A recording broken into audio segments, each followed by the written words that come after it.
Ang programang tumatalakay ng mga usaping may kinalaman sa pananampalataya sa Diyos. Ang pagtatanghal na sasagot sa mga katanungan patungkol sa banal na kasulatan. Reason to Faith. Anumang uri ng paniniwala na walang pinagbabatayang katunayan o ebidensya ay matatawag na palapalagay lamang. Reason to Faith deals with the evidence of our faith. Why we believe what we believe. Ito ang programang walang pinapanigan, ngunit mayroong tinitindigan. We don't take side, we take stand. Mula sa Reasons of Faith Media Ministries Studio, Manila, Philippines. Narito si Brother Melvin Sarmiento para sa Reasons of Faith Live. Isang mapagpalang araw po ng Sabat ang ipinapabot ng programang Reasons of Faith. Kami po ay sumasapit ng live ngayong araw pong ito, October 17, 2020, sa ganap na alas 3 po ng hapon. Kayo po ay nagagalak na kayo po ay nakaantabay muli upang patuloy na sumubaybay at syempre mapakinggan at matutunan ang mensahe ng ating Panginoon na atin hong pag-uusapan ngayon. Sa araw pong ito, kami po ay magsisimula ng atin hong series na may kinalaman sa 7 iglesia ng Aklat ng Apokalipsis. Yes, the 7 churches in the book of Revelation. So ang ating pag-uusapan ngayon ay yung unang iglesia, Church in Ephesus. Yan po yung ating paksang pag-uusapan. Yan po yung ating paksang lilimiin at himay-himayin. Ito po yung pasimula ng series patungkol sa 7 iglesia. Tinalakay na po natin dito yung tungkol sa 7 tatak at yung 7 trompeta. Para makompleto yon ang larawan ng atin hong pag-aaralan, ito naman 7 iglesia. So yan po yung ating hihimayin sa pagkakataon pong ito. Kasama ko po ngayon ang aking technical, ang aking pamangkin si Mike Sarmiento, na sa inyo po ay maglilingkod din ho at magpapatuloy ng paglilingkod sa ating Panginoon sa pamamagitan po ng programang ito. At syempre bago po tayo lubusang dumako sa ating pagtalakay at ganun din sa pagbasa ng ating mga pagbati ng ating mga followers, tayo po muna ay magtatalaga sa ating Panginoon sa pamamagitan po ng isang panalangin. Ama naming Diyos, kami po ay nagpapasalamat na sa araw pong ito ng Sabado, niloob ninyo na muli makapagpatuloy ang programa ng Reasons of Faith. Dalangin namin ang Santong Espiritu ang siya naming makasama upang magbigay ng karunungan sa inyong abang lingkod at ganoon din sa aming mga tagapanood na kanila pong makita ang inyong kabutihan sa kanilang mga buhay, na sila'y patuloy na ma-inspire at mabigyan ng lubusang pag-asa at pananabik sa pagdating ng inyong bugtong na anak sa malapit ng panahong kinakaharap. Ang pakikisama po ninyo ang siyang katiyakan na kami po ay magkakaroon ng programang makabuluhan. Ipagpatawa din ninyo, Ama, ang anumang karumihan ng kasalanan na inyong nakita upang ito hindi maging hadlang sa malayang pagdaloy ng inyong katotohanan. Ito po ang aming dalangin sa pangalan ng Panginoong Yesus. Amen. Okay, so anyway, bago ko malimutan, binabati ko rin po pala yung aking pinanggalingang iglesia kanina. Pinanggalingan na nagsermon tayo sa pamamagitan ng Zoom. Diyan po sa Park Homes sa May Muntinlupa. So, maraming salamat sa invitation, Brother Ed. Okay, so, sa atin nung announcement rito, nais ko pong patuloy na ipabatid sa inyo yung sa mga estudyante ng Reasons of Faith Bible Institute Season 4. So sa darating po na katapusan nitong buwan, meron tayong 5th Sunday.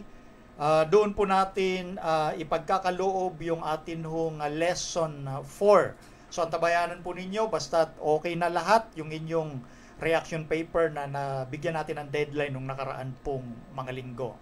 And then, ang ating Spirit of Prophecy series na tuloy-tuloy na ginagawa yan, every second Sabbath of every month.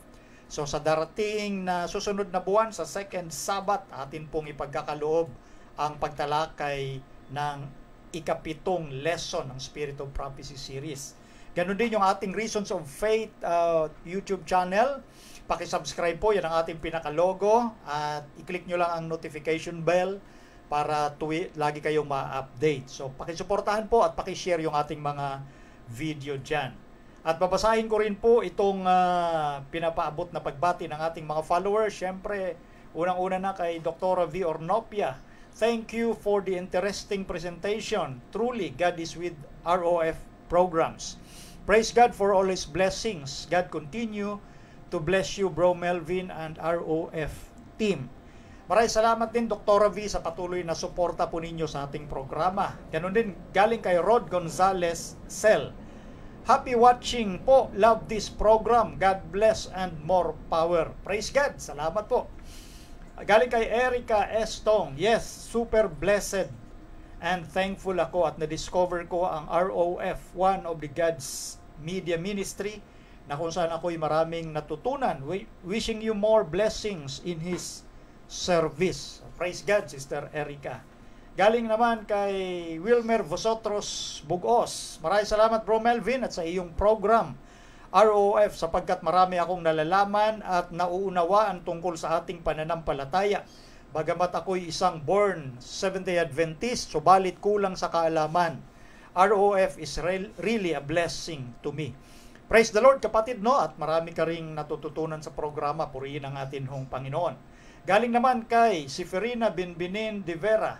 Maraming kapatiran pa ang di nakakaunawa sa Mark of the Beast. Naway magbasa at manood sa ganitong pag-aaral para madagdagan ng kaalaman at di madaya. Okay, praise God, Sister Seferina. Next, galing kay Brother Rolando Giodisico. Sabi niya, Bro Melvin, happy first anniversary ROF Media Ministry. God bless and to God be the glory. Naway lalo pang lumago ang iyong pangangaral ng salita ng Diyos upang marami pang makakaalam ng katotohanan na aral at salita ng Diyos. Praise God, Brother Rolando. Anyway, marami hong pagbati talaga na ipinaabot na ng ating mga followers. Hindi ko na mabasa po. Nung nakaraang Sabado pa po yung atin hong anniversary at patuloy ako nagpapasalamat sa ating Panginoon na nakaisang taon na tayo last Sunday, no? Last week. So, ito po ay pagpapasimula ng another year. So, naway patuloy ang inyong suportang panalangin po sa atin ng programa para lalo itong magpatuloy. Next, galing kay C.A. Tubera. Naway mas marami pang makapakinig sa ROF program at patuloy na pagpalain tayong lahat ng Diyos. Thank you, Reasons of Faith. Yeah. Maraming salamat, C.A. Tubera, no? At yan din po ang aking dalangin na maraming mga kapatid at mga kaibigan tayo na mabahaginan pa ng ating mga video kasi marami ho talaga na hindi pa nakakaalam ng programa ho natin. So, para po doon sa ating mga followers, yan po ang pwede nating maitulong, no? Basta may palaganap natin yung mga video nito at bahala na yung makakapanood, bahala na ang Diyos sa kanilang isipan kung paano din po nila may palaganap itong programa dahil tinitiyak ko po dahil sa biyaya ng Diyos, this is quality, one of the quality program ng ating mga Seventh-day Adventist dahil sa Panginoon po ito Ako'y nakakatiyak po dyan na yung quality makikita din po ninyo. Yan ang ipinapakita at ipinapadama sa atin ng Panginoon. Hindi dahil sa atin, kundi sa Panginoon po yan. Kaya ganun ako ka-confident na isa sa mga quality program ng Seventh-day Adventist, itong Reasons of Faith. Ang usapin kasi dito, yung mensahe, yung kalidad ng mensahe. Kaya malakas ang loob kong sabihin kasi ito'y sa Panginoon. Lahat ng sinasabi natin dito, galing sa salita ng Panginoon. Kaya ganun ako ka-confident, no? Hindi ko nakikita yan sa cover. Nakikita yan sa laman, sa sustansya ng programa. Kahit ito'y maliit na programa lamang. Okay? So yun po ang ating pakiusap sa mga followers at magiging followers pa ng programa. Paki-share sa lahat ng ating mga kaibigan, ibig sabihin mga non-Seventh-day Adventist, at syempre sa mga Seventh-day Adventist, kagaya kanina nang nabanggit ng ilang mga nagpaabot ng kanilang komento, bagamat sila'y Adventist, pero talagang kulang pa yung kanilang kaalaman sa salita ng Diyos. Ganun po yon. So, nasa ating lahat po ang pagsasama-sama, pagtutulong-tulong para maipaabot po ang pagpapalaganap ng atin hong programang ito. Dahil marami talaga sa atin ding mga kapatid, kulang pa, hindi pa masyadong equipped. So kinakailangan natin yung patibayin ang ating isipan, fortification of the mind.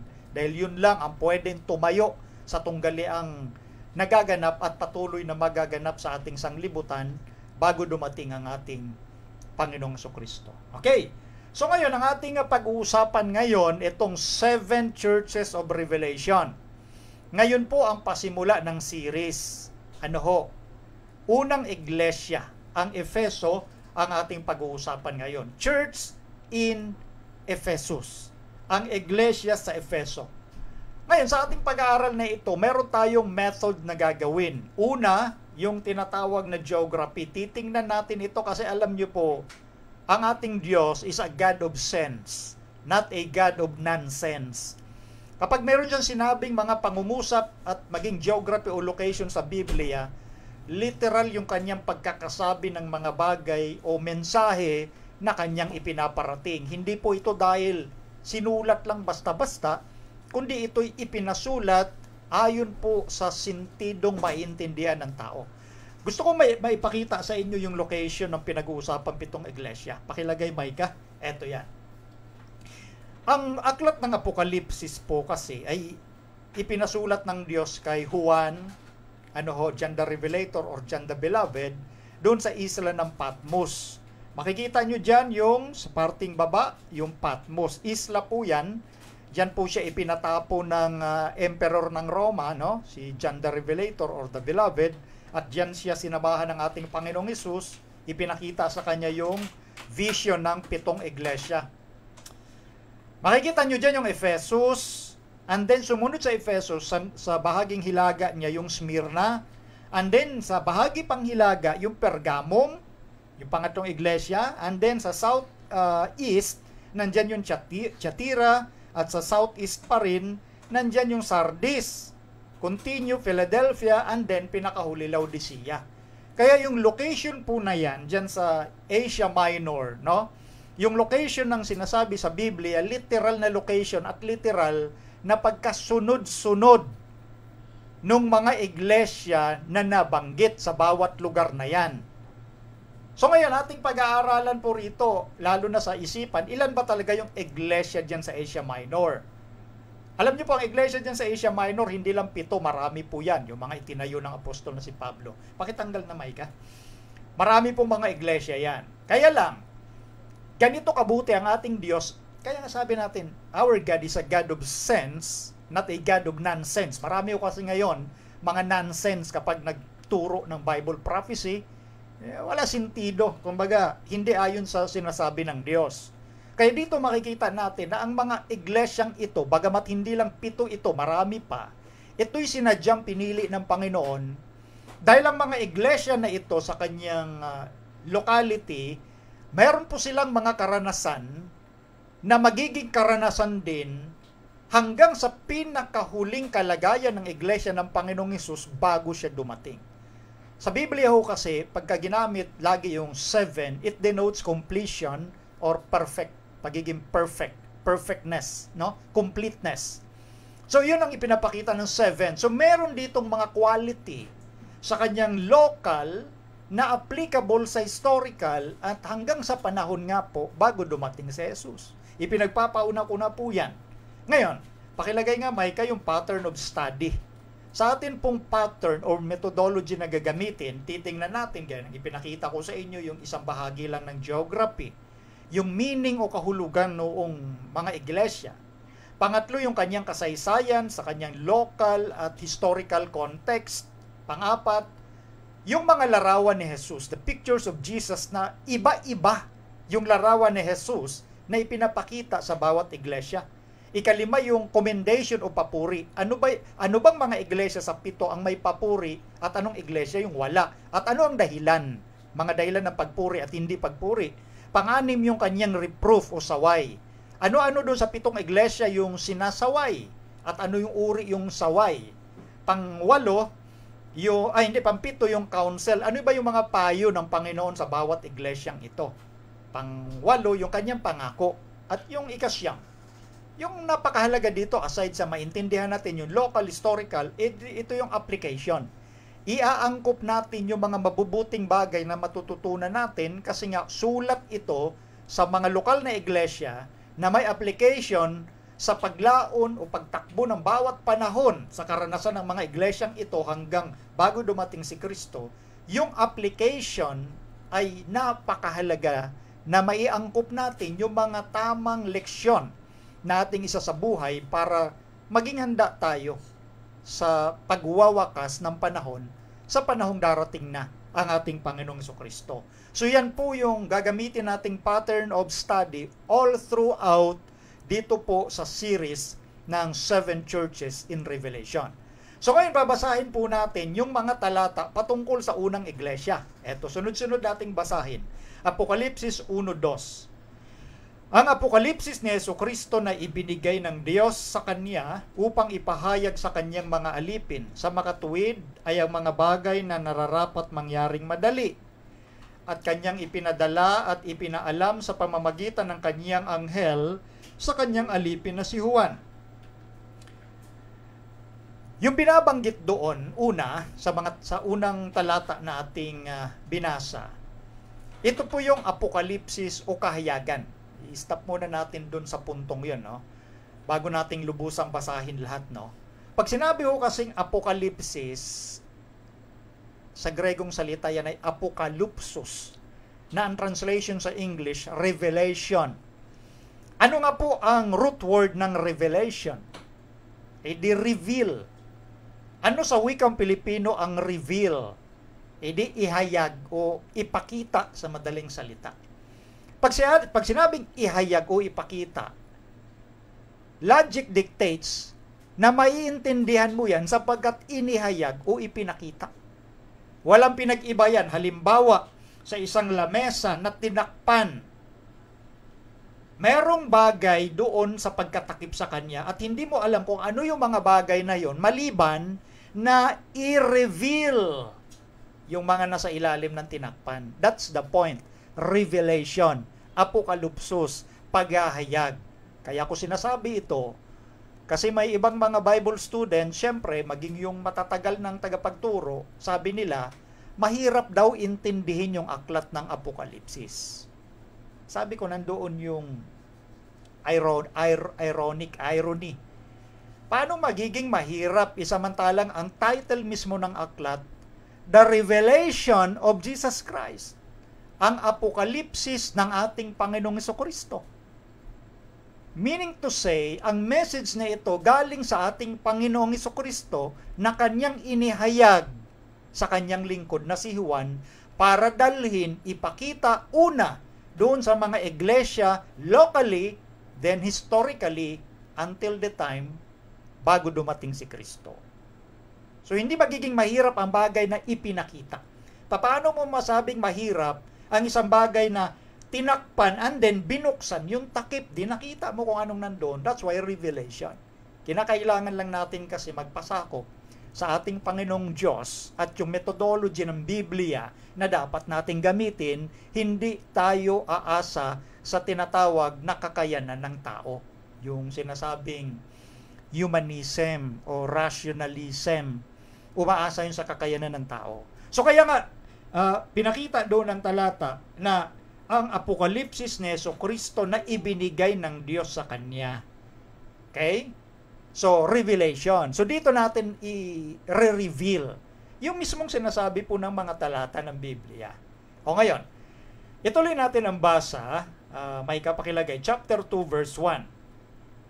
Sa anghel ng iglesia sa Efeso ay isulat mo, ang mga bagay na ito ay sinasabi ng may hawak ng 7 bituin sa kanyang kanang kamay, na yaong lumalakad sa gitna ng 7 kandelerong ginto. Verse 2, nalalaman ko ang iyong mga gawa at ang iyong pagpapagal at pagtitiis. At hindi mo matiis ang masasamang tao at sinubok mo ang mga nagpapanggap na apostol. At sila'y hindi gayon at nasumpungan mo silang pawang bulaan. At may pagtitiis ka at nagbata ka dahil sa aking pangalan at hindi ka napagod. Verse 4, ngunit mayroon akong laban sa iyo na iyong iniwan ang iyong unang pag-ibig. Verse 5, kaya't alalahanin mo kung saan ka nahulog at magsisi ka at gawin mo ang iyong mga unang gawa, o kung hindi ay paririyan ako sa iyo at aalisin ko ang iyong kandelero sa kanyang kinalalagyan, maliban na magsisi ka. Verse 6, ngunit ito'y nasa iyo na iyong kinapupuotan ang mga gawa ng mga Nikolaita na kinapupuotan ko naman. Verse 7, ang may pakinig ay makinig sa sinasabi ng Espiritu sa mga iglesia. Ang magtagumpay ay siya kong pakakanin ng punong kahoy ng buhay na nasa paraiso ng Diyos. Yun po yung mga talata na may kinalaman sa unang iglesia, sa 7 iglesia ng Apokalipsis. So, sa pattern of study natin, titingnan natin yung geography, yung meaning, yung kanyang kasaysayan sa kanyang locality, yung larawan ng Panginoong Hesukristo, ano bang larawan meron siya doon? Ano ba yung counsel, ano yung reproof, ano naman yung commendation, at ano yung pwede nating iangkop na leksyon. Okay. Gaya ng ating nabanggit, no? Ito po yung sinadya ng Panginoong ipasulat at pinili ng Panginoon sa kabila ng iba't ibang merong iglesia doon sa mga lugar ng Asia Minor. Pinili ng Panginoon yung 7 dahil sila'y merong mga karanasan locally na magiging karanasan din historically ng bayan ng Diyos hanggang sa panahong bago ang paglitaw ng Panginoon sa langit. Kaya special po yung 7 yon. Yun yung sentido kung bakit 7 yung pinili ng Panginoon sa kabila ng napakaraming iglesia dahil sa kanilang mga karanasan na magagamit natin yan kapag naunawaan nating mabuti. Pakita na natin yung larawan. Pagsasalarawan lang ito ng artist. Patungkol kay Juan, John the Revelator, kasi itong si Juan gustong patayin na ng emperador ng Roma, kaso hindi nila talaga magawang patayin. Meron nga sa mga tala ng kasaysayan na nilagay pa nga itong si Juan sa kumukulong mantika sa kawa. Pagkawa, napakalaki yon. Hindi siya namatay, hindi siya nasunog. So sa takot ng emperador, pinatapo na lang siya doon sa isla ng Patmos. Yun yung po yung kulungan ng mga hardened criminal. Ibig sabihin yung mga ine-exiled, ipinapatapon, pinapadala doon sa isla ng Patmos. Kumbaga sa konting pag-aambing, parang lumalabas ito yung parang Alcatraz na kulungan ng mga kriminal na nahatulan, no? Doon na nakalocate sa gitna ng karagatan. So ganun din yung Patmos. At doon nga in-isolate si John, malayo sa kanyang mga kaibigan, sa mga kapatiran, sa mga kamag-anakan. Nag-iisa siya doon, itinuring siyang kriminal, pero ang mabuting balita, sinamahan siya ng Panginoon at doon inihayag sa kanya yung buong sulat nga po sa Apokalipsis na may kinalaman sa takbo ng panahon at ano yung mga solusyon na gagawin ni Kristo para sa kanyang mga anak na nagtatapat sa kanya. Yun sa aklat ng Apokalipsis. Eto, pakilagay yung next slide, Micah. Ito yung larawan kasi sa atin pong modernong panahon ngayon, no? Na ito yung coast ng tinatawag nating Turkey sa ating kapanahunan. Isang maliit na isla na tinatawag din usually sa Biblia, yung Patmos. Kung nakikita nyo po yung lugar na yan, no? So, napapalibutan po yan ng dagat. Next slide. Ayan. So, ito po yung pinag-uusapan dun sa Biblia. Kaya literal yung mga kaganapan dyan. At itong si Domitian, yan yung emperador, next, yan. Ito yung Emperor Domitian na nagpuno noon sa Roma nung isulat itong Revelation. Ito siyempre, yung kanyang sculpture na lang ito ni Domitian na isa sa mga malulupit na emperador. Ito may babasahin tayo dito nga sa atin nung pag-uusapan. In the book of Revelation, God has used the familiar form of the drama to communicate a message about what is real in the universe. The churches are intended to reflect the image of Jesus here on earth as they seek to follow in His footsteps. So sa aklat nga po ng Apokalipsis, ginamit ito ng Diyos yung mga familiar form ng pangyayari po rito para i-communicate yung mensahe kung ano yung nagaganap sa ating sanglibutan. Etong mga iglesia na ito na nabanggit na 7, dapat nilang i-reflect o magkaroon sila ng larawan ng ating Panginoong Hesukristo dito sa lupa kung gusto nilang sumunod sa hakbang ng ating Panginoon. Kaya yan po yung Christianity. Sumusunod ka sa hakbang ni Kristo, hindi yung may babaguhin ka lang na konti at tawagin ka na Kristiyano. No? Hindi ho ganun yon. Ngayon, isinasalarawan ng Panginoong Hesukristo uniquely. Merong pagiging unique ang bawat iglesia rito. Unique. May pagkakaiba-iba. Kaya nga, mismong siyang pumili ng mga at karanasang ito ng mga iglesia sa locality ng Asia Minor. Looking back, pakilagay yun, Micah, looking back at the 7 churches in Revelation, see how Jesus comes to them where they are, meeting their individual needs.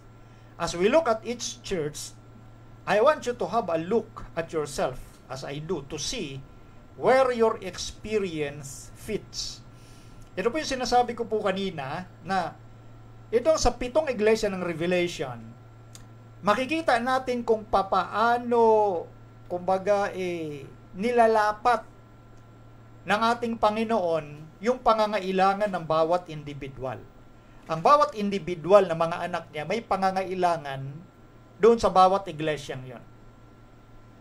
At dapat sa atin hong panunod at pakikinig ng series na ito, dapat din nating tingnan na bawat isa po sa atin sa kasalukuyang panahon, may mga iba't ibang pangangailangan din po tayo, spiritually speaking. At saan ba naaangkop yung ating mga karanasang yon? Dito po sa ating series na may kinalaman sa 7 iglesia. Saan ba ako napapabilang? Ano ba ang kinaangkopan ko?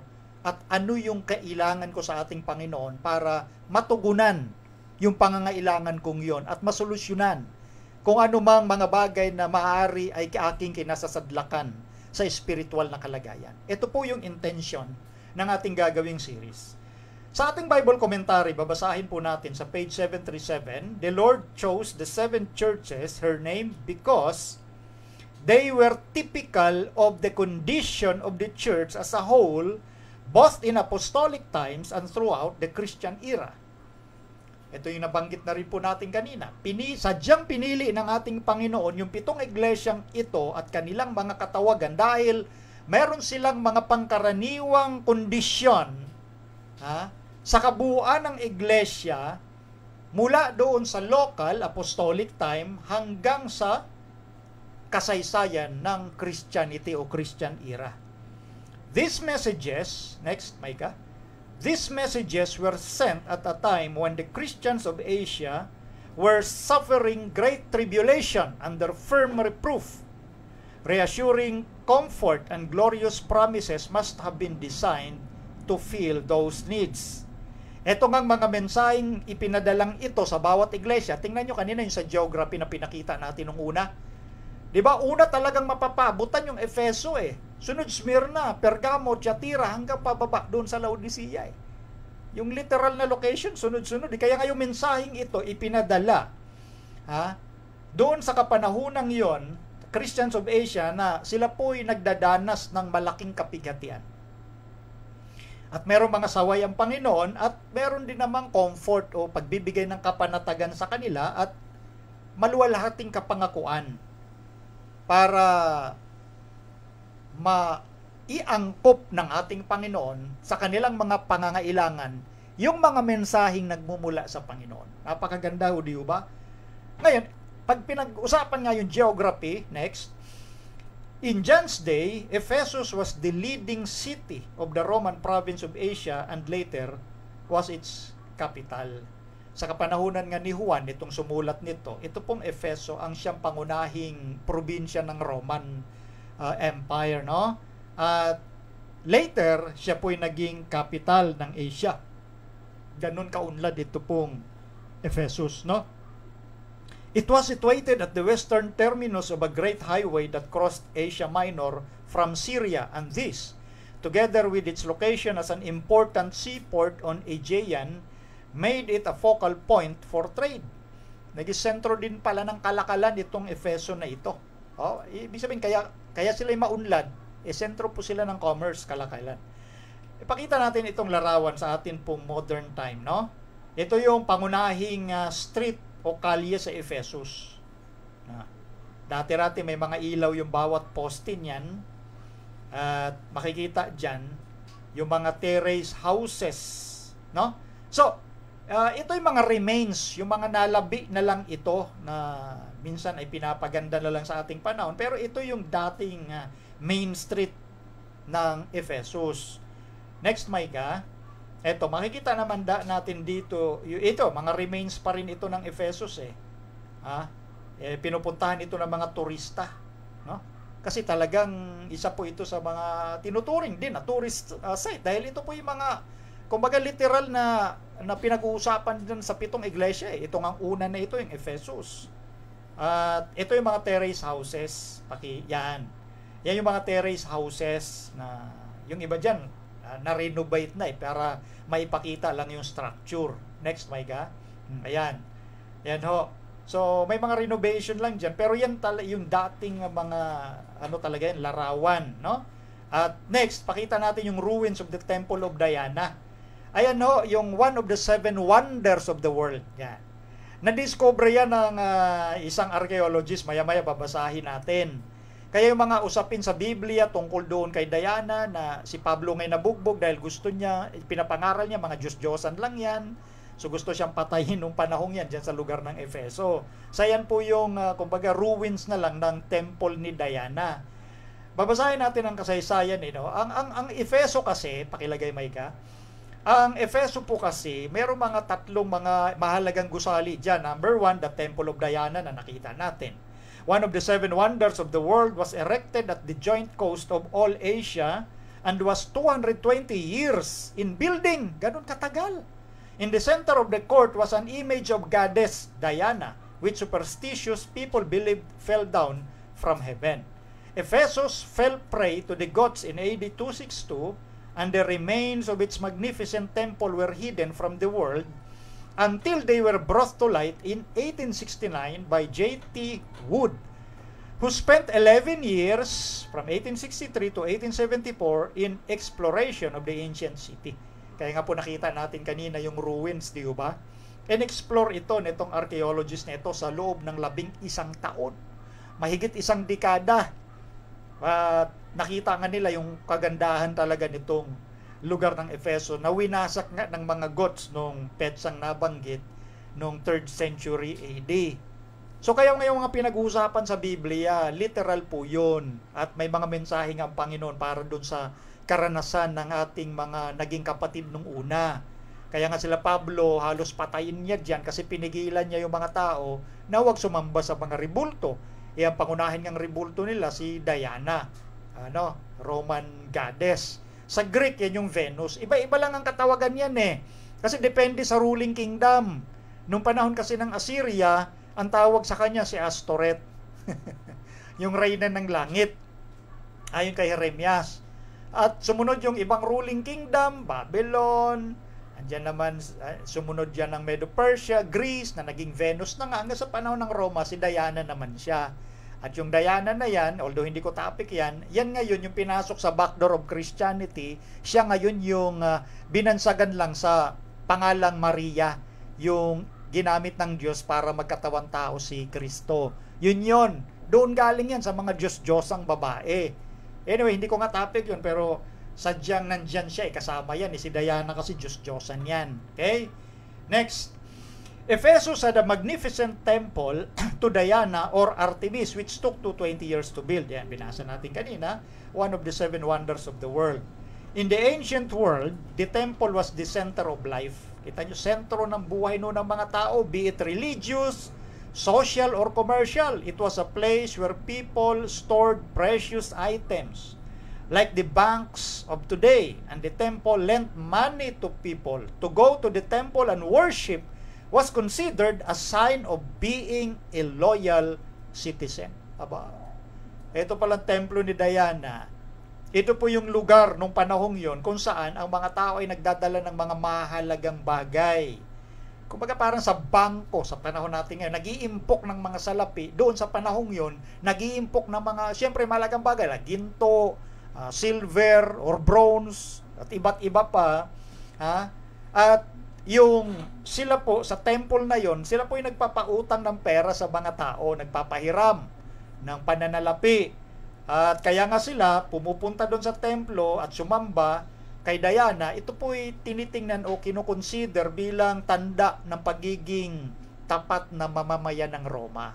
Yun. Yung pagsamba kay Diana, tanda ng pagiging tapat kang mamamayan ng Roma. So nakikita na niyo yung psychological na dating nun. Meaning, pag hindi ka sumamba dyan kay Diana, hindi ka tapat na mamamayan dyan. So imagine ninyo, yung pagpapasimula ng persecution sa mga Kristiyanong di sumasamba sa Diyos-Diyosan. Next, Micah. Ito naman, ito yung Library of Celsus. Dito to matatagpuan nga sa main street ng Ephesus. Library ni Celsus being restored by German archaeologists and engineers. Siyempre, sabi ko nga kanina, mga ruins na yan, ikagibaan. So may mga renovation or restoration lang na ginagawa dyan. Pero yan pa rin yung pinaka-structure niyan. So yan po yung lugar ng Efeso kung paano sila naging maunlad at yung mga mahalagang gusali po doon na una nga nating binanggit bukod dito sa library ni Celsus, yung Temple of Diana na kinukonsider ang isa sa 7 wonders. Pangalawa, itong kanilang amphitheaters. Pakilagay, ito yung amphitheaters noon ng Ephesus. These streets were lit up at night with statues on either side. The largest seated, nasa 20,000. Tingnan, may babasahin po ako rito. Pakilagay yung mic, ha? Ito. The theater, ayon sa gawa 1929, was the largest structure of its kind built by the Greeks and was claimed to be capable of seating 50,000 spectators. J.T. Wood, however, estimated its seating capacity at 24,500 persons. Ito nga pong si Wood, siya po yung nagtumuklas nga po nakadiscover ng lugar na ito sa atin pong kapanahunan nga po. So ganito kalaki yung kanyang kayang pumuno ng mga spectators, pero yung kanyang seating capacity more than 24,000, sa ibang pagtataya nasa 20,000. Kumbaga sa kanyang laki nito parang pwede nating maipakita na halos malaki lang ng konti ito sa Araneta Coliseum, Dahil nasa 20,000 yun sa Araneta. Eto kagaya ng nakikita nyo kanina sa larawan.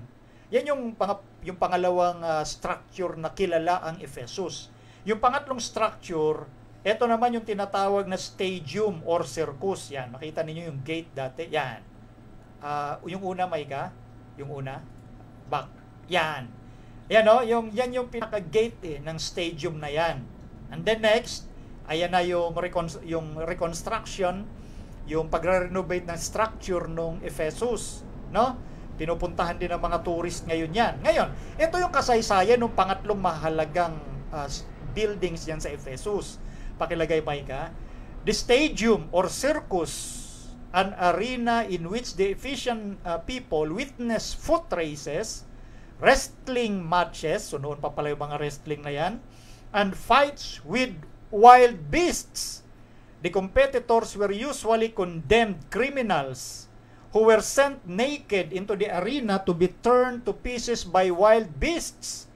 The remains of the victims were sometimes exposed at the end of the combat, which gives great vividness to the apostles' reference in 1 Corinthians 4:9. Some of these games were held in honor of Diana, and the silver shrines of the goddess made by Demetrius and his fellow craftsmen were eagerly purchased for household idols by visitors. So matindi pala itong pangatlong mga gusali dito sa Efeso. Itong stadium or circus pala, dito ginagawa yung paglalaban sa pagitan ng mababangis na hayop at itong mga, kumbaga, itong mga itinuturing nilang mga kriminal. At dito nga, malungkot mang sabihin, maging yung mga Kristiyano ay pinaglaruan po rito Sa isipin yung mga wild beast, katulad ng leon, tiger, leopard, so on and so forth. Talaga pag tao ang hinarap mo, talaga magiging warak-warak ang physical na katawan ng tao, kagaya ng sinasabi rito. Tapos yung mga bangkay, ng mga biktima ng mga mababangis na hayop, pinapakita yan. After ng, kumbaga, maganap yung paglalaban na yon. At itong paglalaban na ito, pinaglalaban yung mga tao at mga wild beasts, ito'y para parangalan si Diana. Dahil nga mga tao doon sa lugar, kinukonsider na loyal na mamamayan kung pararangalan mo si Diana.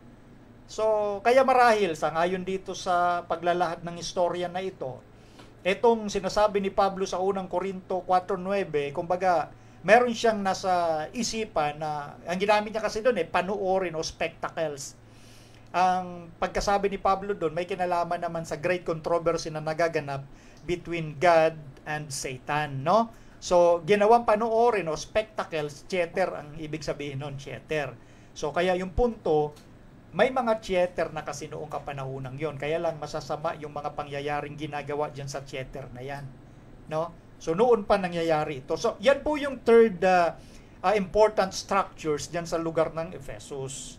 Next, John would have proved to be a false prophet if the messages he addressed to the churches had not revealed the true situation in those congregations and had not been appropriate to their spiritual needs. Sinasabi nga ng ating Bible commentary, magiging sinungaling itong si John, the Revelator, kung hindi totoo yung kanyang mga inihayag na kalagayan ng mga lokal na iglesia at maging nung lugar diyan sa 7 iglesia na yan. At kaya nga, dahil sa kanilang sitwasyon, meron namang tugon yung appropriation, yung kinakaangkupan ng kanilang spiritual na pangangailangan. Meaning to say, ang sinasabi, yung pagkasulat na yan sa aklat ng Apokalipsis, especially sa 7 churches, totoo yan dahil yung nung sumulat si Juan, nababasa ng mga tao, alam nila na ganyan nga ang kalagayan ng bawat iglesyang yon. Yun yung punto ng ating sinasabi po rito. O ngayon, nakita natin yung kanyang location, geography. Yung Efeso sa kanyang spiritual essence, nangangahulugan ito na ang Efeso sa 7 iglesia ay tinuturing na desirable church. Pag sinabing desirable, ibig sabihin, yung ginugusto mo, hinahangad mo na mapabilang ka. Bakit? Magagandang pangungusap ang sinabi ng Panginoon dito At itong desirable church na Ephesus na ito, tinuturing ito na kapanahunan ng apostolic purity between 31 AD hanggang 100 AD, nung panahon ang ating Panginoon ay nagtayo ng iglesia niya at hanggang sa kapanahunan bago mamatay, yung isang tinuturing na beloved apostle, walang iba kundi ang writer din ito, na si John, na tinatawag ding the Revelator. 31 to 100 AD ang tinataya na kapanahunan nito pong tinatawag na apostolic purity, yung kadalisayan ng iglesia. Dahil andito pa yung mga apostol, nandito yung ating Panginoon. So, ang unang iglesia, itong unang iglesia sa 7 ay halos talagang kahalintulad din nung 7 tatak naman na kung saan yung unang iglesia ay kumakatawan sa kabayong maputi, yung purity. So meron silang parallelism. So yung 7 tatak, yung una doon sa 4 na kabayo, kumakatawan din sa kadalisayan. Dahil dalisay ang iglesia sa kapanahunang ito dahil buhay pa yung mga apostol sa kapanahunang ito. So kaya dalisay ang kanilang doktrina. Ito yung panahong napapangalagaan nila yung doktrina ng Diyos. Bagamat marami pong nagtatangka na ibahin yung katuruan ng ating Panginoon. Kaya nandoon yung mga alagad, mga apostol na nagbabantay. Kasama ang apostol na Pablo, maging itong si Juan. No? So, napapanatiling dalisay ang iglesia.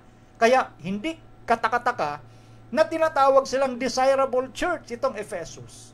So, yan po, tandaan po ninyo yan. So, bigay natin geography, yung kanyang meaning. Tingnan ninyo, dito sa Gawa 20, pakilagay may ka.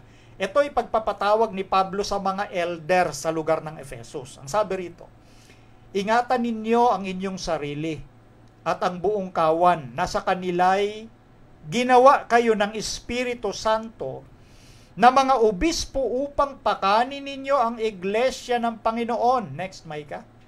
Na binili niya ng kanyang sariling dugo, aking talastas, na pag-alis ko ay magsisipasok sa inyo ang mga ganid na lobo na hindi magpapatawad sa kawan at magsisilitaw sa mga kasamahan din ninyo ang mga taong magsasalita ng mga bagay na masasama upang mangagdala ng mga alagad sa kanilang hulihan. Ito po yung sinabi ng apostol na Pablo sa mga elders sa lugar mismo ng Efeso.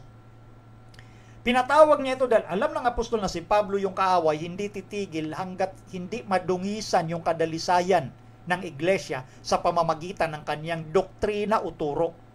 Tandaan po ninyo, ito'y ginagamit ng iba para sabihin sila yung binili ng dugo ni Kristo.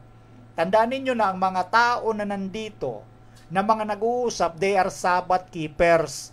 Nangingilin po sila ng ikapitong araw na Sabat at kinikilala nila si Kristo na Diyos.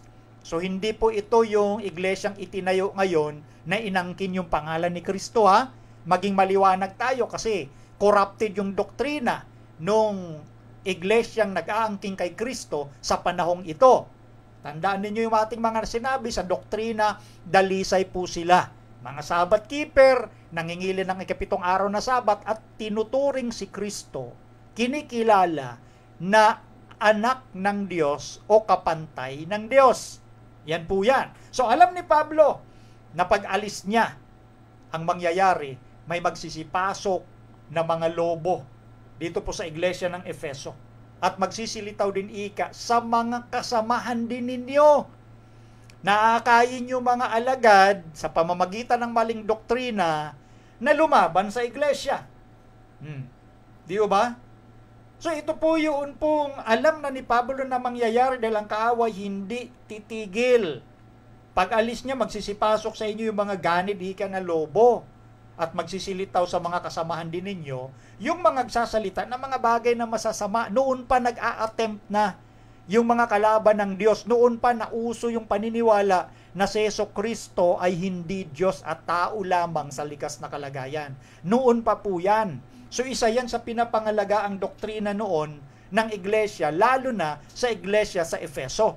O ngayon, so nakita natin yung warning o babala ng apostol na Pablo. Nakita natin geography, yung meaning niya, yung kanyang kapanahunan. Eto naman, anong larawan ni Kristo ang ipinapakita sa iglesia sa Efeso? Eto, tingnan nyo. Sa chapter 2 verse 1, pinapakita dito ang ating Panginoong Jesucristo na may hawak ng 7 bituin sa kanyang kanang kamay. At alin daw? Lumalakad sa gitna ng 7 kandelerong ginto. Ngayon, mayroong kapaliwanagan, the Bible interprets itself. Ang Biblia ang magpapaliwanag sa kanyang sarili kung ano yung mga symbol na ginamit. Ang sabi rito sa chapter 1 verse 20, ang 7 bituin o nasa kamay ng Panginoon, ang 7 bituin ay ang mga anghel ng 7 iglesia. So maliwanag po yun, yung 7 bituin, mga anghel ng 7 iglesia. At ang 7 kandelero ay ang 7 iglesia. Kaya napansin nyo, ang ating Panginoon lumalakad doon sa gitna ng 7 iglesia. Ibig sabihin, nasa gitna siya, meaning nagmamasid siya sa galaw, sa gawa. Ano yung pangangailangan ng mga iglesyang ito, aking pupunuan. Nagmamasid ang Panginoon sa kanyang iglesia.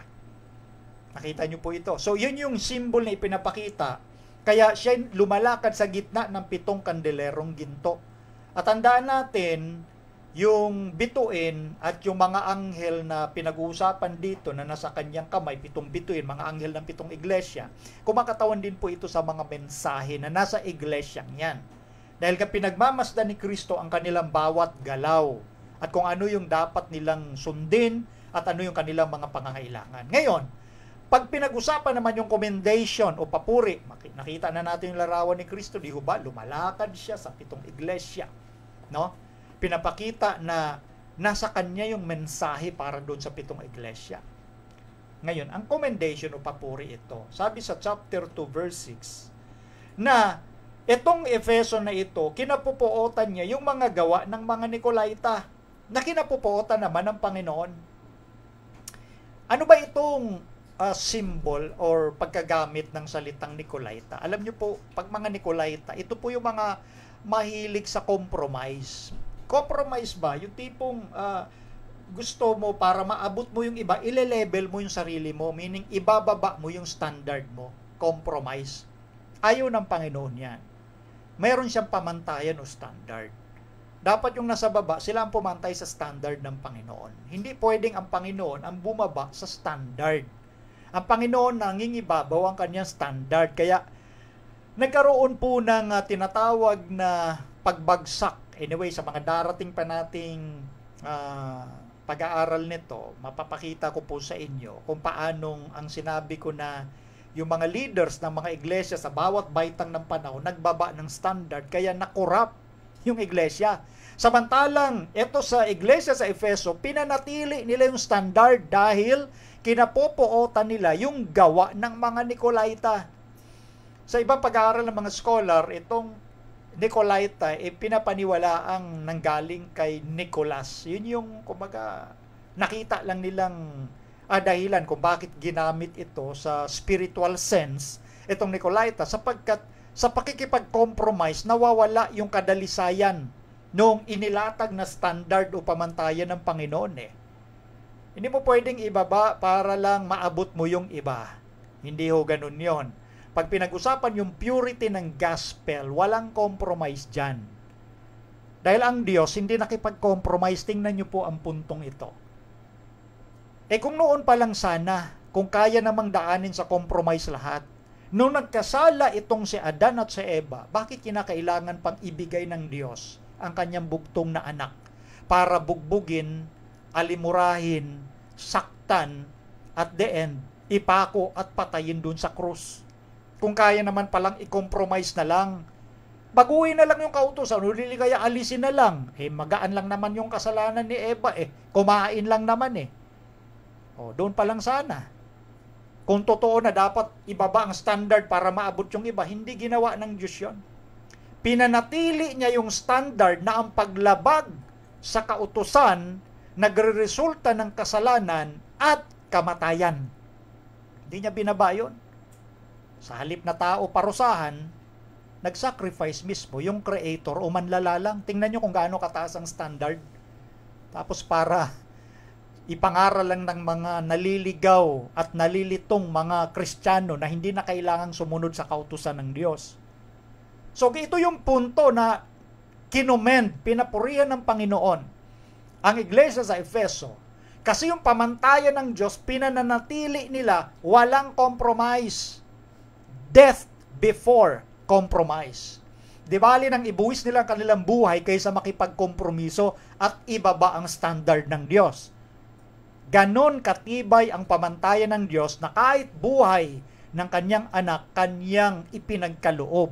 Para lamang yung mga tao, kumbaga, sa bulgar na salitang kalye, yung mga taong walang utang na loob, dinala ko sa Garden ng Eden, isa lang ang request ko, simple, yung isa.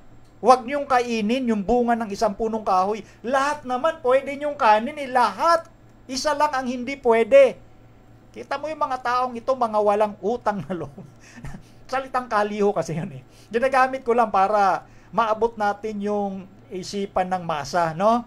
So, ang Diyos hindi niya binaba yung standard. Siya na mismo nagsakripisyo ng kanyang buhay, nasaktan ng Godhead. Masakit ho yun Kaya nga hindi totoo na ibaba mo yung standard ng Diyos para maabot yung iba dahil in the first place, ang Diyos mismo hindi niya ibinaba yung standard. Siya ang nag-sacrifice ng kanyang sarili para mapanatili na ang kabayaran ng kasalanan, kamatayan. Dinanas ng Panginoon mismo yon. Di ba? Huwag ko kayong malito doon sa isipan na, ang Panginoon, binaba niya naman yung mabababang uri ng tao. Yes! Inabot niya. Nandoon yung condescension. Ang pinag-uusapan nating hindi ibinaba. Yung standard, na nanatili ang standard, nag-condescend, hinambol ng ating Panginoon, nagpakababa siya hanggang kamatayan. Para mapanatili ang mataas na standard ng Diyos. Nakita niyo yun? Kaya ganun ang papuri ng Panginoon sa mga believers sa Efeso. They never compromise. Kinapuotan nila yung mga Nicolaita na kinapupuotan ko rin naman. Mga kaibigan, mga kapatid, sa ating panahon, ngayon, usong-uso ang kompromiso. Usong-uso ho yan para maabot daw yung mga tao. Binababa nila yung standard. Anyway, nung 4th century pa, basta may topic ko ako dyan. Bibigyan ko lang kayo ng idea na yung kapanahunang nabanggit para maabot lang itong mga paganong sumasamba sa mga ribulto. For example, si Diana, ipinasok sa loob ng Christianity, pinalitan na lang yung pangalan na Mary. At yung infant yung sanggol na si Tamus, pinalitan ng pangalang Infant Jesus. Kaya anyway, noon pa, usong-uso na yung mother and child or mother and infant worship. Sa mga pagano po yan. Sa Biblia, binanggit na rin yan ni Jeremiah, ni Jeremias. So yun yung compromise. Ibinababa. Ngayon sa ating panahon, ganun pa rin eh. Binababa yung standard para maabot yung iba. Halimbawa lang, yung mga kabataan daw, mahilig sa rock and roll, mahilig sa alternative. So yung mga pastor ng evangelicalism at yung ibang mga batang pastor sa ating nakakalungkot man, lalo na sa North American Division, yung iba hindi lahat, yung mga ibang local churches, nagko-concert yung mga pastor at ang gamit, rock and roll music, ang lyrics naman, Christian, okay lang daw yon. That is compromise. Ibinababa mo yung standard, pinapantay mo sa sanglibutan. Hindi po atmosphere ng church ang rock and roll music. Pero ngayon ginagawa nila bilang alternative daw na maabot yung mga kabataang mahilig sa rock and roll. That is compromise. Yan ay maling-mali. Para maabot yung adik mong kapitbahay, pwede ka bang gumawa ng Christian marijuana? Marijuana, pero may brand na Christian. Para maabot mo lang sila. Yan yung mga tinatawag na compromise. Rock and roll, lalagyan mo ng tinatawag na Christian lyrics at pwede mo nang sabihin, Christian music naman yan. Kasi may Christian lyrics. Kasi yun ang punto ko. Ibig sabihin, pwede kang magbigay din ng marijuana, gumawa ng marijuana, mayroon naman tatak na Christian marijuana. Yan ang problem ho sa kapanahunan natin ngayon. So may nakikita na tayo ditong similarities ng principle, and that is the spirit of Nicolaitans. Nakikipag-compromise. Kaya nga ang Iglesia ng Panginoon sa kanyang kadalisayan, between 31 to 100 AD, ito na nga po yung desirable church, which is Ephesus. Dalisay po sila. Pakilagay next slide, Micah. The church of Ephesus was commended for making a clear distinction between truth and error, whether on doctrine or in the life, and for taking a firm stand against error. Napansin yon? Ang iglesia ng Efeso ay pinapurihan ng Panginoon dahil sila ay nagbibigay ng maliwanag na pagkakaiba, ano yung tama sa mali. Kinakailangan malinaw po yun sa atin. Manindigang matibay laban sa kamalian. Ngayon hindi na eh. Pinagsasama ngayon ang truth and error, compromise nga yan. At yan ay sinabi na ng Diyos sa Biblia noon pa. Sa Old Testament pa lang, Isaiah chapter 5 verse 20. Tinatawag na mabuti ang masama, masama mabuti, ang liwanag tinatawag na dilim, ang dilim tinatawag na liwanag, ang mapait tinatawag na matamis, at yung matamis tinatawag na mapait. That is compromise. And that is the new form of spiritualism. Pinagsasama yung mabuti at masama. O ngayon, wala na standard, lalo na sa postmodern time natin ngayon. Bakit? Ngayon wala nang clear distinction between right and wrong when it comes to biblical doctrine. Bakit? Example lang ngayon hindi na masama sa paningin ng lipunan na ang lalaki at babae magsama kahit hindi kasal. Kasi nagkakasundo naman sila. Tinatanggap ngayon sa lipunan natin yan. So kaya natin sinasabi na ang Efeso, kumbaga, nagsisilbing saway sa mga tao na may Nicolaitan spirit na nakikipag-compromise. Dalawang espiritu lang ang nagtuturo sa atin. Espiritu ng sanglibutan na pinangungunahan ng diablong si Satanas at espiritong galing sa Diyos. Ayon sa unang Korinto 2:13. Tinanggap namin hindi ang espiritu ng sanglibutan, kundi ang espiritong galing sa Diyos. Dalawang espiritu lang ang nagtuturo. Ngayon, tinatanggap ng lipunan na kahit hindi kasal, basta't nagkakasundo, magsama. Okay lang yon. Espiritu ng sanglibutan ang turong yan. Hindi espiritu ng Diyos. Bakit? Sa Hebrews 13, Kapitulo 13, talatang 5, makikita nyo doon na huwag dudungisan ang higaan. Yung nauuso kasi yung fornication. pangangalunya, pagsasama na hindi kasal as long as nagkakasundo. So hindi na masama ngayon yan. Pero sa biblical doctrine, nananatili ang standard na yan, hindi yan nagbabago. Dahil ang Biblia transcendent sa bawat culture, tumatagos yan. Wala yang, iba na pala ang culture, stop na itong sinasabi ng Bible ha. Walang ganon. Tuloy-tuloy po yan. At yan ang commendation, papuri ng Panginoon sa iglesia sa Efeso kasi nanindigan sila at nagbigay sila ng maliwanag na pagkakaiba ng mabuti at ng masama. Hindi nila tinatawag na mabuti yung masama and vice versa. Hindi rin nila tinatawag na dilim yung liwanag at liwanag dilim. Hindi rin nila tinatawag na matamis yung mapait at yung mapait matamis. Hindi nila pinaglalapit yung north at south, yung east and west, yung zig and zag. Hindi nila pinaglalapit yon.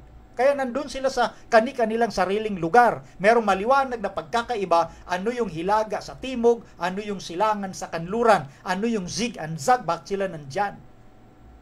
Ganon dapat ang magiging karanasan natin. Pero kung nakikita natin na mahilig tayo makipag-compromise pagdating sa spiritual na bagay, ito yung pagiging Nicolaita natin kapag ganon ang ating karanasan. So, kapag ganon ang ating karanasan, merong saway ang Panginoon. Pakilagay Micah. Ito yung binasa natin kanina. Ngunit mayroon akong laban sa iyo na iyong iniwan ang iyong unang pag-ibig. Thou hast left thy first love. Alam nyo, ang karanasan ng tao, kapag ka hindi ka maging mapagmatsyag o mapagbantay, nagsisiyasat sa iyong spiritual na kalagayan bawat araw na iniisip mo na ikaw ay nakatayo, yun pala ikay nakabuwal. Ayon po yan sa sulat ni Pablo sa unang Korinto 10:12. Na mag-ingat ka kung iniisip mo na ikaw ay nakatayo, baka masumpungan mong ikay nakabuwal. So marahil may mga pagkakataon, at yun nga yung pagkakataong nakita ng Panginoon, iniwan nila yung unang pag-ibig. No? Thou hast left thy first love. Sa Biblia kasi, ang very definition, ang pinaka kahulugan ng salitang pag-ibig ay mababasa natin sa unang Juan 5:2 at 3. Yung pagsunod sa mga utos ng Panginoon. Ito ang pag-ibig sa Diyos na ating tuparin ang kanyang mga utos at ang kanyang mga utos ay hindi mabibigat. Unang Juan 5:3. Yun ang definition ng love. So may mga karanasan din itong mga kapatid na ito sa Efesos na iniwan yung unang pag-ibig. So nakita agad ng Panginoon. Therefore, nung sinaway sila, ito yung payong kasunod. Eto, pakilagay Micah. So sa pagsaway may payo. Kaya't alalahanin mo kung saan ka nahulog at magsisi ka at gawin mo ang iyong mga unang gawa. So dito, napakabuti ng ating Panginoon. May mga karanasan po ang mga lingkod ng Diyos na kung minsan ay nagtitiwala sa sarili at nakakaligtaan nila yung kanilang spiritual na kalagayan, talagang sila'y bumabagsak. Pero nandyan lagi ang Panginoon na nakita niya, meron kang pangangailangan. So pinupunan, inaangkupan ng Diyos, ito anak ang pangangailangan mo. Ano yon? Alalahanin mo kung saan ka nahulog. Doon ka babangon kasi. Magsisi ka. Sa Biblia, pag sinabing magsisi, ito po yung 180 degrees turn. Kumbaga, kung ang direction mo dati ay hilaga, ngayon, dito na. Sa timog. Kung sa north ka dati, direction mo ngayon, south na. Or vice versa. Yun yung pagsisisi, 180 degrees turn, ha? Hindi 360. Kasi pag namin 360, balik ka pa rin doon. 360 yun eh. 180 dapat, opposite direction. Yun po yun. So, napakabuti ng Diyos dahil lagi niya pinapaalala yon. Dahil nga, meron siyang papuri na mamatibay ang paninindigan itong mga anak niya sa Efesos eh. Bagamat, ganun nga may papuri, kung minsan ang tao kapag napapapurihan, minsan hindi niya napipigilan yung tinatawag na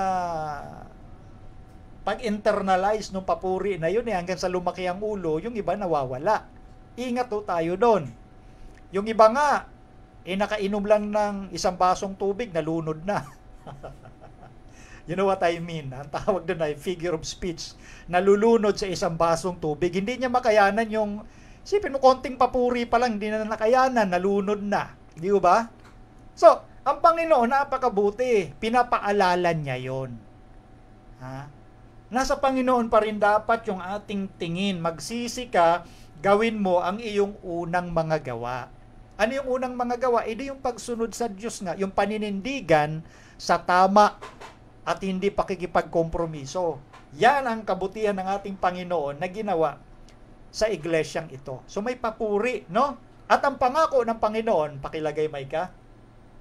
Ito yung promise niya, ang may pakinig ay makinig sa sinasabi ng Espiritu sa mga iglesia. Ang magtagumpay ay siya kung pakakanin ng punong kahoy ng buhay na nasa paraiso ng Diyos. Ang ganda po nung pangako. Kaya ang sabi rito, ang may pakinig ay makinig. Alam nyo, sa paraan ng pagsulat sa literature ng mga Hudyo, kapag ginagamit nila yung ganitong salita, lalo na ito'y salitang ito'y nanggaling sa Panginoon, seryosohin natin. Ang may pakinig, makinig sa sinasabi ng Espiritu sa mga iglesia. Seryosohin nating maigi, hindi porket ginawa lang nating series, after na mapakinggan natin, iba na naman yung ating focus ng isipan.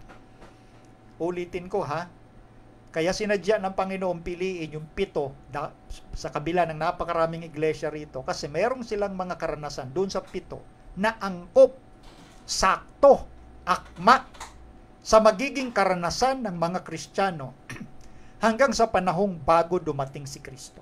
So ngayon, nakikita ba ninyo yung kaangkupang ito? Tayo ba ay naninindigan sa atin pong kasalukuyang panahon sa spiritual na kalagayan? Tayo ba ay meron paninindigan na hindi makipag-compromise? Kung meron kang ganung paninindigan, kabilang ka dito sa papupurihan ng ating Panginoon. Napakasarap mapakinggan na ang nagpapapuri sa iyo ang Panginoon. Kasi ang tao minsan bola. Papupurihan ka pero iba ang nasa isip nila. At yung papuri na yun, nagdudulot po yun ng kapahamakan sa kaluluwa ng mga lingkod ng Diyos. Kaya, ngayon, sinasabi ko na mismo po ito sa inyo, na iwasan nating pumuri sa tao. Dahil yung tao, kapag lalo na mahina-hina yung kanyang pundasyon at hindi na siya napupuri, ay ibig sabihin yan, mawawala na siya sa pananampalataya. Ganyan po yung nangyayari. So, ang may pakinig ay makinig sa sinasabi ng Espiritu sa mga iglesia. At yung magtagumpay, alam nyo yung salitang sinasabi ni Kristo, magtagumpay siya kung pakakainin ng punong kahoy ng buhay. Alam nyo po yung punong kahoy ng buhay, nasa halaman na ng Eden yon. Na matapos magkasala ang una nating mga magulang, si Adan at si Eva, pinabantayan ng Diyos sa kanyang mga kerubin na may hawak na espadang nagliliyab, no? Para hindi malang makalapit yung nagkasalang mag-asawa. Dahil kapag nakakain sila nun, therefore ma-immortalize ang kasalanan. Ibig sabihin, wala nang kamatayan, mabubuhay sa kasalanan. So, yung magtagumpay sa spiritual na aspeto ng buhay natin, pangako ng Panginoon, pakakainin ang bunga ng punong kahoy ng buhay na magdudulot ng alin? Buhay na walang hanggan. Yung magtagumpay, overcometh yung ginamit doon, pakilagay nga Micah para ma-internalize nila yan. Yung word na overcometh, it means continues to overcome. Pag sinabing magtagumpay, hindi po yan kumbaga past tense.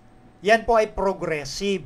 Ibig sabihin, ang pagtatagumpay, bawat araw habang tayo ay may hininga, at hindi pa dumadating si Jesus, bawat araw kinakailangan nating magtagumpay.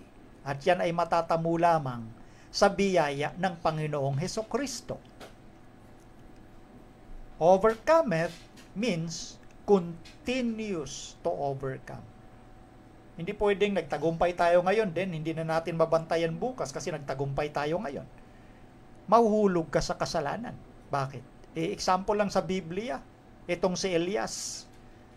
Diba si Elias, napakalaking karanasan niya doon sa Mount Carmel, napakadakilang milagro yung naganap. Bumaba ang apoy ng Diyos galing sa langit, sinupok yung kanyang handog. Naging dahilan ng pagkatakot ng Israel at nagbigay sa kanila ng isipang manumbalik kay Jehovah lamang at hindi kay Baal. Pero after that great miracle in Mount Carmel, nakarinig lang ng banta mula kay Jezebel na siya'y papatayin din itong si Elias, natakot, tumakas at nanghina ang kanyang pananampalataya. Di ba? Sinisi pa nga niya ang Diyos, sana Panginoon, pinatay mo na lang ako. Hindi ako katulad ng aking mga magulang. O, ganun yung pagbagsak ng spiritual condition ni Elias dahil sa banta ni Jezebel. Ha? Nung araw at oras sa Mount Carmel, ang lakas ng pananampalataya ni Elias. Pero maging doon sa pananalangin niya, nabubuhos ng ulan kasi kalahating taong hindi umulan, tinigil ng Diyos. Nanalangin si Elias matapos nung duelo na yon. Ha? At pinabantayan niya sa kanyang servant kung may nabubuo na bang ulap. 6 times, paulit-ulit ang panalangin. Hanggang sa ikapito, nagkaroon na ng ulap at doon na nagsimula ang pag-ulan. Nawala na yung tagtuyot doon sa kingdom ng Israel. Ang laki ng pananampalataya ni Elias, pero dahil narinig niya yung banta ni Jezebel na siya'y papatayin, nawala ho siya sa pananampalataya. Kaya tumakas siya sa lugar hanggang makarating siya sa Horeb at doon kinausap nga siya ng Panginoon.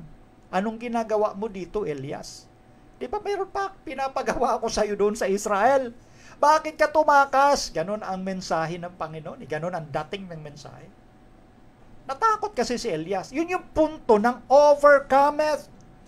Ang magtagumpay, it means to say progressive. Every day na may buhay ka, bantayan mo yung spiritual na kalagayan mo dahil pwede na matibay ka ngayon, malakas ka ngayon, bukas, bagsak ka na. Kagaya kay Elias. Kaya hindi nakapagtataka, isinulat ni Santiago sa Kapitulo 5, talatang 17, na si Elias ay may pagkatao ring tulad natin. Yes, minsan malakas ka, marahil nakabatay siya sa emosyon, pagkatapos nung milagro at matindi yung warning, papatay siya. Naduwag si Elias. Bakit? Yung nature ng mga propeta sa Biblia, in particular ni Elias, pareho din sa atin. Wala naman tayong pinagkaiba Kung paano sila mag-isip, ganun din tayo pagdating sa mga bagay na ganyan.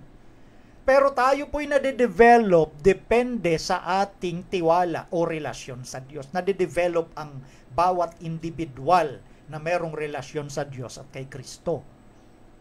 Nade-develop. So, he that overcometh, ang magtagumpay. So, bawat araw magtagumpay tayo. Dahil pwede kang mawala sa pananampalataya in an instant. Depende sa sitwasyon na mararanasan mo bukas. O marahil masaya ka ngayon. Praise God! Marami akong natutunan sa Reasons of Faith. Pampalakas ng pananampalataya. Bukas, merong kakaiba na pagsubok na dumating sa buhay mo. O hindi ka na nanood ng Reasons of Faith. Bakit? Nawala ka na sa pananampalataya.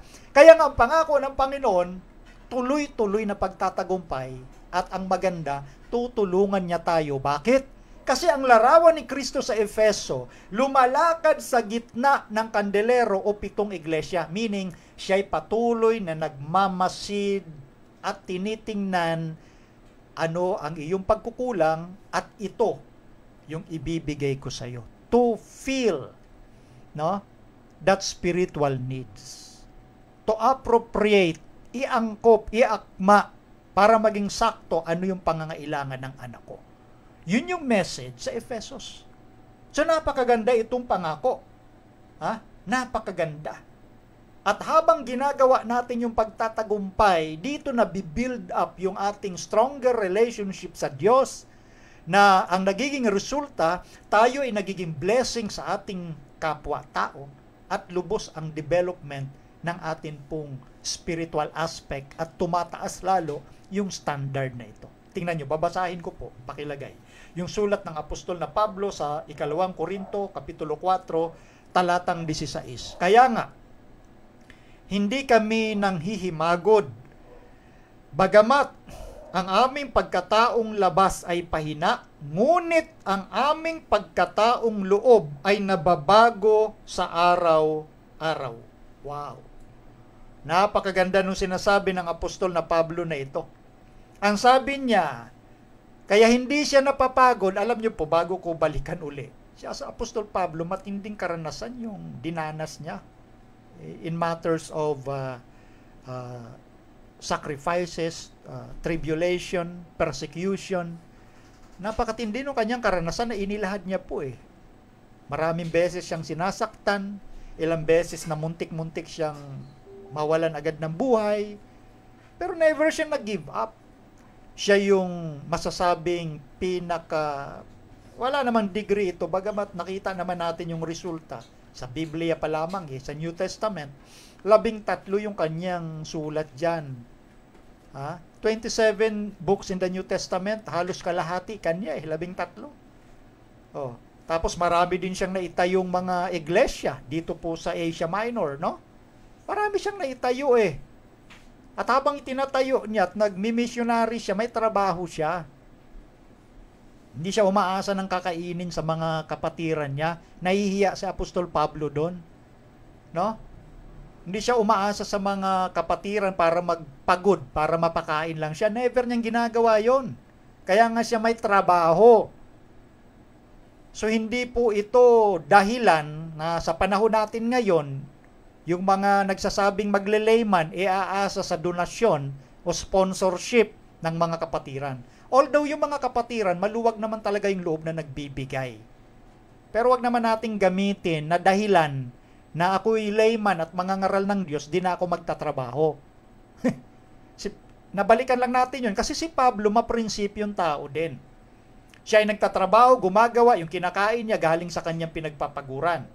At sa kabila ng hirap at pagod niya, sangayon sa pagkabasa natin, hindi siya napapagod, hindi kami nanghihimagod.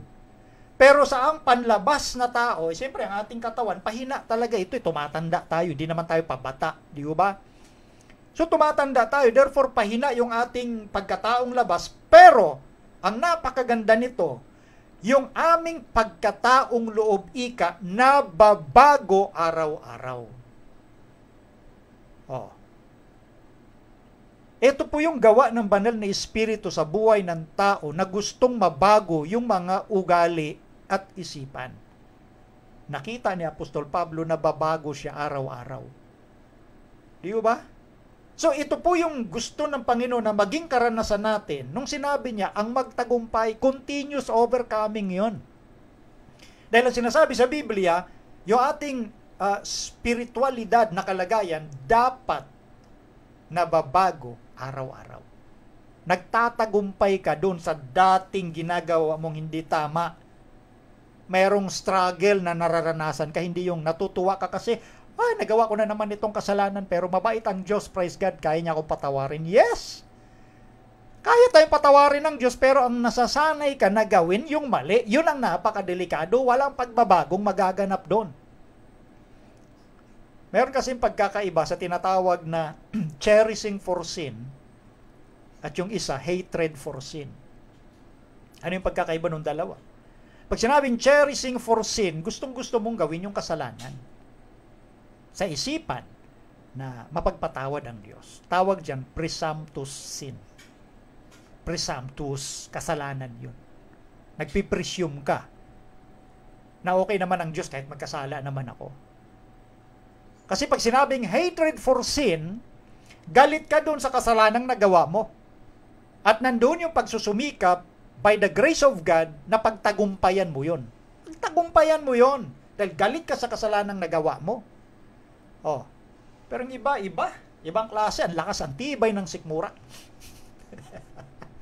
Gumagawa sa bukirin ng Diyos, pero yung mga hindik-hindik na gawain sa labas, nagagawa pa rin ng ibang mga ngaral ng Diyos.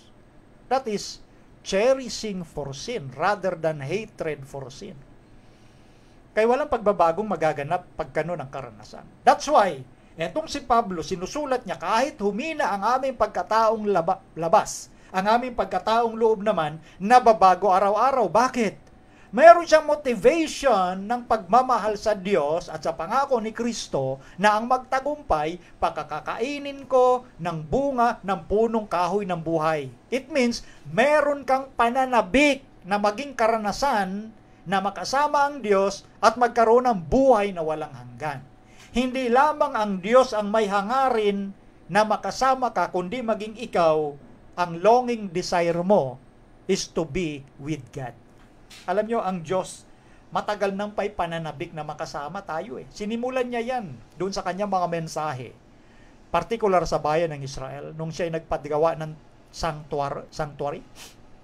Diba? Ayon sa Exodus chapter 25 verse 8. Let them make me a sanctuary that I may dwell among them. Igawa ninyo ako ng santuaryo upang ako'y makatahan sa gitna ninyo. God's longing desire is to be with His people. Yan po yung pananabik ng Diyos, yung yearning. Tanungin natin ang ating mga sarili. Meron ba tayong ganun ding pananabik na sana, Panginoon, dumating ka na? O ang gusto natin ngayon, Panginoon, alisin mo na itong pandemic na ito para makabalik na kami sa normal naming ginagawa dati. Na para bang napigilan yung kaligayahan mo na ginagawa dati, kaligayahan sa paggawa ng normal, quote-unquote, na buhay mo na hindi ayon sa nais ng Diyos na gawin mo. Meron ba tayong pananabik na makasama na ang ating Panginoon? Kaya nga ito po yung naging karanasan ng mga Kristiyano noon sa Efeso. Wow, napakaganda, di ba? Meron papuri ang Panginoon. Pero meron siyang nakitang pag-iwan sa unang pag-ibig, pero nandoon yung pag-asa na makabalik at makabangon yung nadapa. Di ba? At may pangako siyang iniwan. Alam nyo, napakaganda naman talaga na maliban sa ikaw ay kinokorek, itinutuwid, meron din binibigay na pangako o pag-asa. Ganun yon. Kaya sa example na ito na ipinapakita sa banal na kasulatan, ito po yung nais ng Panginoon na magkaroon din tayo ng pananabik na gawin ang tama. Huwag makipag-compromise kahit nasa minority ka o nag-iisa ka, gawin mo pa rin ang tama. Ngayon kasi sa mundo natin ginagalawan, lalo na sa mga kabataan, yung tinatawag na peer pressure. Nape-pressure ka dahil yung mga kasamahan mo ginagawa ng majority, yung ayaw mong gawin, pero dahil nag-iisa ka, napipilitan kang gawin para lamang makibagay sa kanila. Sana hindi maging ganon. Bakit? Kagaya ng mga Kristiyano sa Efeso, kinamuhian nila yung gawa ng mga Nicolaita, na kinamumuhian din ng Panginoon. So mamuhi tayo na ibaba yung standard o pamantayan ng Diyos para lamang tayo ay magkamit ng mga kaibigan sa sanglibutan, na mga kaibigang peke, na pagkaharap mo nakangiti, pagtalikod mo iba na sinasabi. Anong klaseng mga kaibigan yan? Di ba? Kaya nga, dito sa atin nung pagtalakay na ito, nakikita na natin yung application na pinakapanghuli dito sa pattern of study. Manindigan ka sa tama, gawin mo ang tama, papurihan mo ang Panginoon, maging blessing ka sa kapwa-tao mo.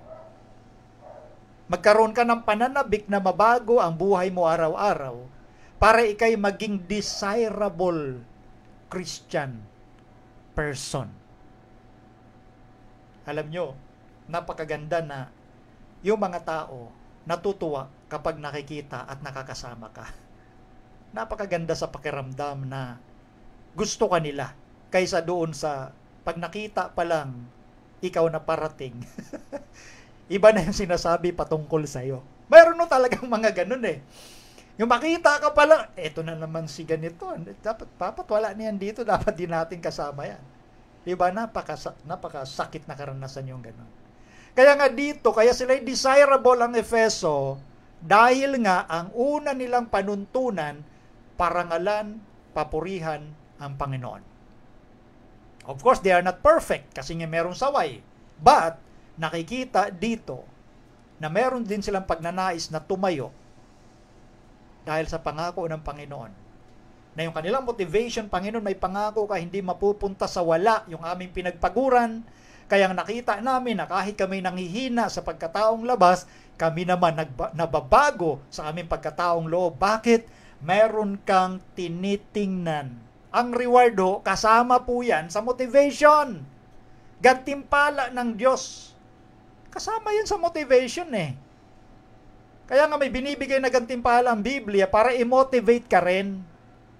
Ganun ho yun. Kasi ang gantimpalang yun may kinalaman nga po sa pagbabago ng iyong pagkataong loob. Yun ang pinaka-objective nun. Para makamit mo yon, mababago ka dapat araw-araw sa biyaya ng Diyos. Di ba napakagandang iangkop natin yung isipang yun sa ating mga sarili mula ngayon? Kaya napakaganda yung mga mensahe ng Diyos sa bawat iglesyang ito. At ito po ay hindi outdated. Sa panahon natin ngayon, habang naririnig ninyo ang mensaheng ito at pagtalakay natin, yun din ang gusto ng mga taong gusto talagang baguhin ang kanilang pagkataong loob ng Panginoon. Na bagamat nahihirapan tayo sa panlabas, alam natin ang biyaya ng Diyos may kapangyarihan na magbago ng ating pagkataong loob. Dahil yun lamang ang paraan na magkaroon ng larawan ni Kristo para makapasok doon sa langit na bayan. Mensahe pa rin hanggang ngayon. Kaya hindi po outdated, especially ang 7 churches ng Revelation. So merong kinaangkupang pangyayari nung kapanahunan nila locally at naging angkop din ng karanasan ng bawat iglesia historically hanggang sa panahon nga na bago dumating si Kristo. Gusto ba nating maging desirable na lingkod ng Diyos? Of course. Of course. Gusto natin maging kaibig-ibig sa lahat dahil si Kristo, kaibig-ibig yan sa mga taong natatakot sa Diyos. Yun ho ang naging magandang karanasan sa iglesia ito. So yun po yung atin hong magandang paksa. Pakilagay, Micah, dyan sa slide, yung larawan ng pagdating ng Panginoon. Yan, no? Yan yung ating pinanananabikan. Na sa pagdating ng ating Panginoon, yung mga naghihintay sa Kanya, pakilagay nga yung Micah, yan. Yung mga naghihintay sa Kanya na mayroong pananabik ay magkaroon ng katuparan sa malapit ng panahong kinakaharap. Ito po yung napakagandang larawan kasi bahagi po ito ng pangako ni Kristo na ang magtagumpay ay pakakainin ko ng bunga ng punong kahoy ng buhay. Ganyan ang magiging karanasan po ng mga taong nananabik sa ating Panginoon. Hinahangad nila. Kaya nga sa tema natin about Ephesus, they are desirable church dahil meron silang mga karanasan na gusto nilang parangalan ng ating Panginoon na sila po hindi nakikipagkompromiso, sila'y tatayo sa tama anuman po ang mangyari at sila'y humihiwalay sa kamalian. Pakitanggal na Micah. Sana maging ugali din po natin kapag nakikita na natin na may kasamaang nagaganap, hiwalayan mo. Bakit? Ayon sa unang Korinto 15:33, ang masamang kasama sumisira ng mabuting ugali. Yun. At ito yung prinsipyo ng Efeso. Galit sila sa mga Nicolaita na nakikipag-compromise. So kapag tayo, alam natin na may kamalian, tuloy-tuloy ka pa rin dyan, tinutulad ka ng Panginoon sa mga Nicolaitans na kinamumuhian din ng Panginoon. Di ba napakaraming leksyon na pwede nating matutunan dito? Sa unang iglesia pa lang tayo. At sa next broadcast natin, tatalakayin natin yung Smyrna. Anyway, ganito. Buti naalala ko, bukas po, sana yung ating topic sa ikalawang iglesia, pero po kasi, ang inyong lingkod po ay hindi pwedeng tumanggi sa isang invitation ng ating mga kapatid, no? Na mag-iisang dibdib, ang inyo pong lingkod, kasama ng aking may bahay, ay nahilingan na maging isa sa mga principal sponsors. So meaning to say, wala po muna tayong programa bukas ng 3:00. Yun lamang po ang gusto kong sabihin. At anyway, congratulations po doon sa aming mga kapatid na mag-iisang dibdib, sila Brother Ben Hur del Rosario at ganun din si Sister Ann Anilio. So congratulations po sa inyo. So kaya bukas wala po muna tayong ROF.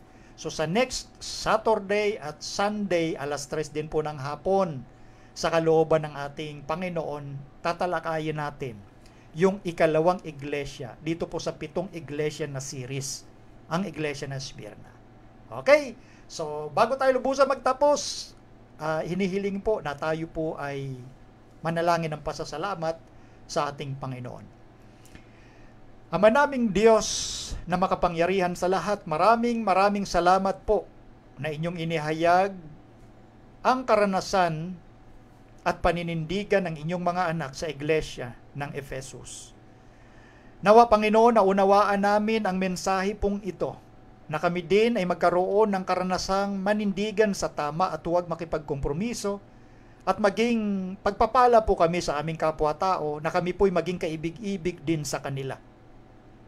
Dalangin namin na ang mga karanasan ng pagbabago ng aming pagkataong loob ay aming maranasan sa bawat araw na kami may hininga pa.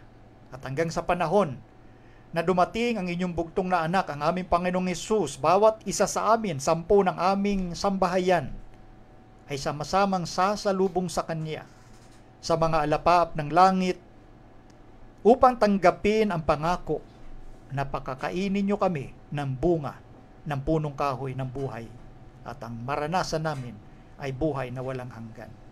Salamat, Ama, sa napakagandang pangakong ito sa bawat anak na nagtatapat po sa inyo.